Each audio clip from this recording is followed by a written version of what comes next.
О корнях ингушского народа, о его прошлом и настоящем новая книга Мурата Зязикова, которая вышла в Париже. Она называется «Ингушетия. История, культура и традиции». Получил огромное удовольствие, прочитав книгу. До этого я, честно говоря, не имел представления даже о том, где находится эта республика. Что-то слышал о Северном Кавказе, где неспокойно. Теперь понимаю, как мало мы знаем об этом замечательном крае. Признаюсь, история и культура народа Ингушетии меня тронула до глубины души.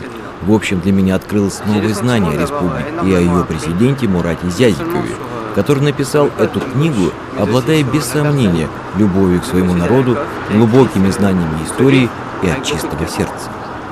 Больше узнав о культуре ингушского народа, знаменитый кутюрье Пьер Карден готов принять ингушские танцевальные и фольклорные коллективы на сцене своего театра.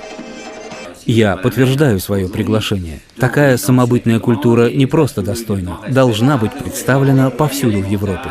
Если ингуши, как пишет автор, центр солнечного сплетения на Кавказе, то их искусство — это солнечное сияние настоящего творчества, будь то танцы или костюм. Вообще, мэтр высокой моды не подозревал, что идеал женской красоты мир позаимствовал из Ингушетии.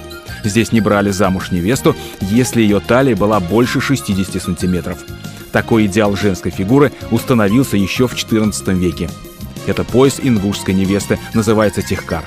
Он состоит из 12 звеньев, которые в окружности составляют ровно 60 сантиметров.